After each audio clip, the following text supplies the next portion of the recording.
పేదవాడి పక్షాన నిలబడతాం, ప్రజా గొంతుకై నినదిస్తాం. వాయిస్ ఆఫ్ వాయిస్లెస్, తెలుగువారి మనస్సాక్షి సాక్షి టీవీ. సాక్షి టీవీ ప్రసారాల కోసం మీ స్థానిక కేబుల్ ఆపరేటర్ను వెంటనే సంప్రదించండి. టీమిండియా స్టార్ స్పిన్నర్ చాహల్ గత కొన్నాళ్లుగా వ్యక్తిగత విషయాలతో వార్తల్లో నిలుస్తున్నాడు. భార్య ధనశ్రీ వర్మతో విడాకుల నేపథ్యంలో ఆర్జే మహువష్తో కలిసి తరచూ కనిపించడం డేటింగ్ వదంతులకు ఊతమిచ్చింది. ధనశ్రీతో విడిపోయే ముందు నుంచే వీరిద్దరూ చెట్టాపట్టాలు వేసుకొని జంటగా కనిపించడంతో చాహల్పై ట్రోల్స్ వచ్చాయి. వీటిపై స్పందించిన చాహల్, మహువష్ తనకు ఫ్రెండ్ మాత్రమేనన్నాడు. తాను ధనశ్రీని మనస్ఫూర్తిగా ప్రేమించానని, అయినప్పటికీ పరిస్థితి విడాకుల దాకా వచ్చిందని చెప్పాడు. మానసికంగా తీవ్రంగా కుంగిపోయి ఆత్మహత్య ఆలోచనలు కూడా చేశానని వెల్లడించాడు.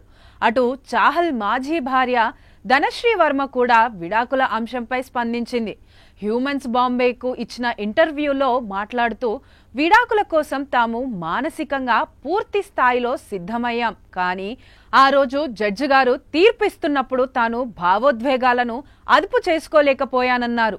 అందరి ముందే గట్టిగా ఏడవడం నాకింకా గుర్తుందని, అసలప్పుడు నా మనసులో ఎలాంటి అలజడి రేగుతుందో ఇంకెవరూ అర్థం చేసుకోలేరన్నారు.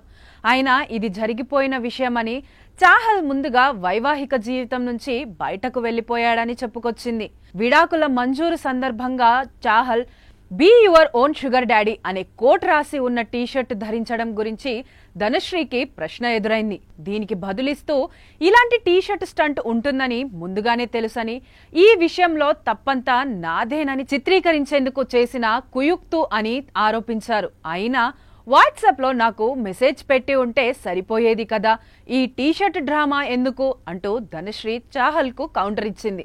నా జీవిత భాగస్వామికి ఎప్పుడూ అండగా ఉన్నానని, ప్రతి చిన్న పెద్ద విషయంలో చాహల్కు తోడుగా ఉన్నానని, మా అన్యోన్యత గురించి అందరికీ తెలుసని చెప్పింది. అందుకే విడిపోతున్నామని తెలిసినప్పుడు నా మనసు అంత వేదనకు గురైందని చెప్పుకొచ్చింది.